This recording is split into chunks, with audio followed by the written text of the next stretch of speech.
waxaa loo baahan yahay labadada jiqil in ay saa u taagnaadaan ayna sinaadaan adiga oon shafkana dhulka dhigayn laakiin dhulka taabsiinaya saana isku soo celinaya. I gave you my heart.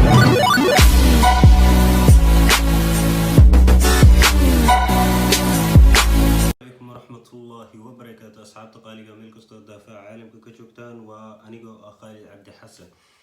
channelka aad iga daawanaysaan waa Khayo Cabdi. fadlan haddii aad igu cusub tahay channelka subscribe dhe, sidoo kale like saar si uu asxaab badan oo adiga oo kale ah ay uga faa'iideystaan videogan insha Allah. sidoo kale share dhe oo la wadaag asxaabtaada wixii aragti iyo fikirkaaga ku saabsan ama mowduucyo aad u baahan tahay oo ku anfacaya inaan ka soo hadalno. haddii ay jiraan fadlan commentiga waad igu reebi kartaan insha Allah hadduu Allah wadaliyo ogolaado. soo asxaabta qaaliga insha Allah hadduu Allah wadaliyo ogolaado, maanta waxaan rabaa inaan ka hadlo 5 qaybood oo ku saabsan push upska, kuwaas oo kaa caawinaya in uu shafku ku dhismo insha Allah hadduu Allah wadaliyo ogolaado.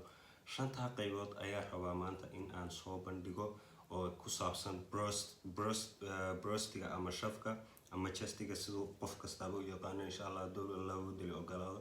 soo asxaabta qaaliga waxba yaanan hadal inagu daalin, ka faa'iideysi waxaan rajynayaa insha Allah sida ugu quruxda badan ee ugu wanaagsan inaad uga faa'iideysan doontaan qaybta feerka hadduu Allah wadaliyo ogolaado insha Allah.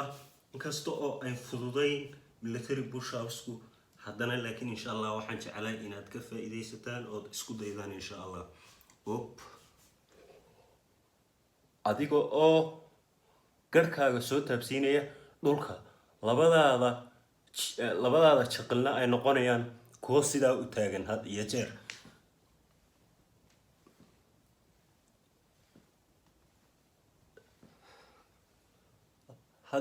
labadaada jiqil inay saa u taagnaadaan isku day insha Allah.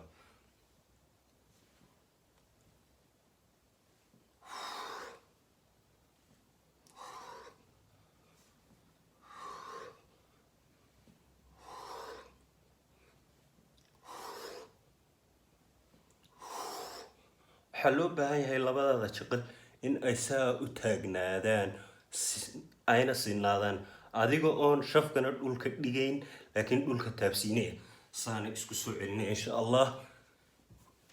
soo asxaabta qaaliga waxaa loo baahan yahay insha Allah inaad isticmaasho sida gacan oo kale ama in aad maro gacanta ku xidhato, sababtoo ah military push upsku sida aad moodaysaan maaha, waa adag yahay.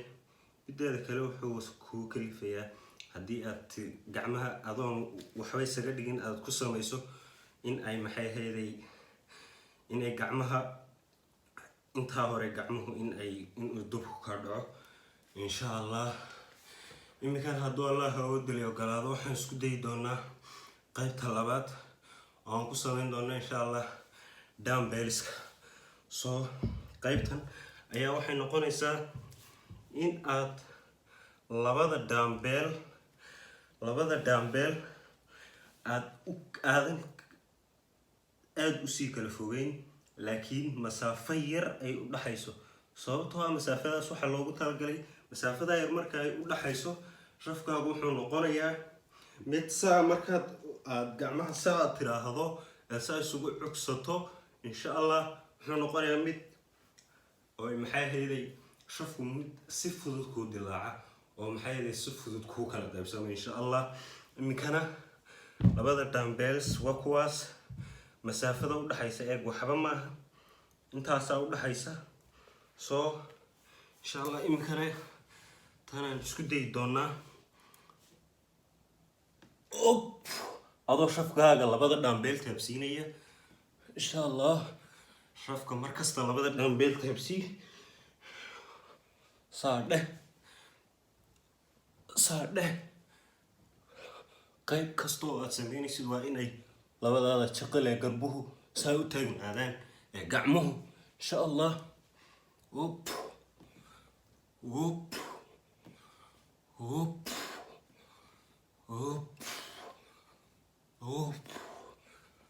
mar walba isku day in ay labadaada gacmood saa u taagnaadaan insha Allah.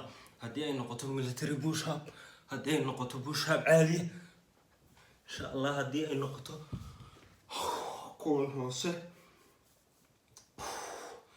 laba qaybood baan imika saa sameynaa insha allah. mid waa military bushabiska oo waa tii feerka ahayd, tan kalena waa tii aan daambeelada ku sameynay oo ayna u dhaxayn.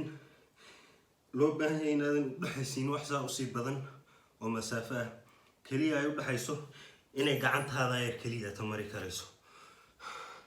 sababtoo ah waxaa saa loo sameynayaa si aad natiijo fiican u heshid, si uu maxay ahayd shafku markaaba kuugu kala go oo u kala qaybsamo insha allah.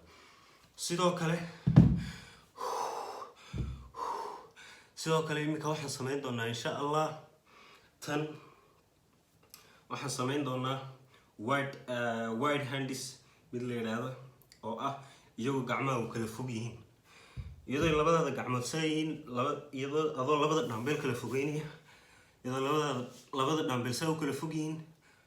هاير هاي اسكدش يسسوعي سدتشي يسسوعي سدتشي يسسوعي سدتشي يسسوعي سدتشي يسسوعي مرول بكددال إنه قركاو دول كتابته مرول بكددال إنه قركاو دول كتابته صوت عمركو قركاو دول كتابته قركا كريه عاديكو بوشا بس كحلو تلاقي adigoo waxaad isku daydaa mar walba in aad qaarkaa hore aad dhulka dhigtid, inta kale iska taagna tacagoo eeg way taagan yihiin, kaliya qaarkaa hore laga shaqaysiiya bas.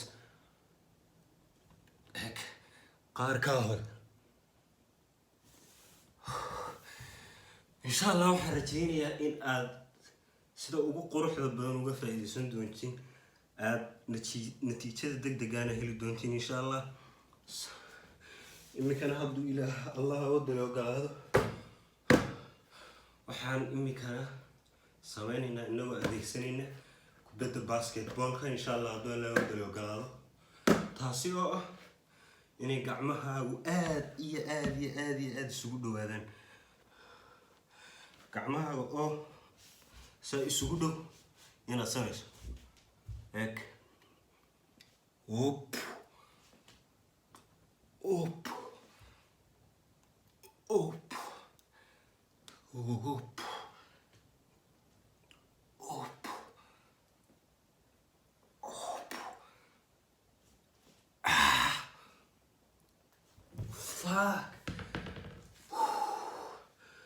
qaybtan kubadda labada gacmood way isa saaran yihiin, waana ta ugu adag. iminkana insha allah hadduu allah waddan ogolaado qaybtii ugu dambeysay ayaan sameyn doonaa, taasi oo ah together hands macnaha labada gacmood oo isdul yaala. labadaada gacmood waxaan sameynay tii militariga ahayd oo xoogaa kala fogaayeen, waxaan sameynay tii daambeelka oo ay intaasi u dhaxaysay, waxaan sameynay tii wide handska oo maxay ahayday labadaada gacmoodeed u kala fog yihiin. sidoo kale waxaan sameynay tii mitboosha oo iyadoo labadaada gacmood saa kubadda u saaran yihiin aadna iskugu dhow yihiin. iminkana insha allah waxaan sameyn doonaa qaybtii ugu dambeysay oo ah labadaada gacmood oo isa saaran. labada gacmood oo sidaa isku saaran saasaad leedahay, labada gacmood dhulkaas saa u dhigaysaa.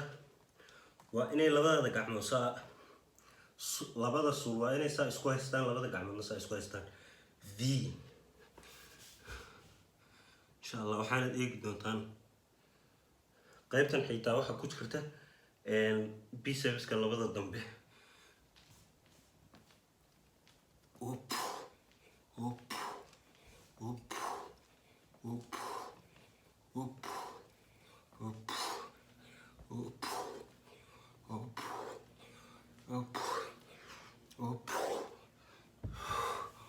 wow insha allah natiijada degdega ood arki doontaa, sababtoo markaaba saas kuu soo bararaya. qaybtan kore imika waxaan sameynay labadan hoose, labadan kore iyo labadaaba. insha allah waxaan rajaynayaa inuu videogu ina qancin doono insha allah. waxaan rajaynayaa inaad videoga sida ugu quruxda badan aad uga faa'iidaysan doontaan insha allah. fadlan channelka haddii aad ku cusub tahay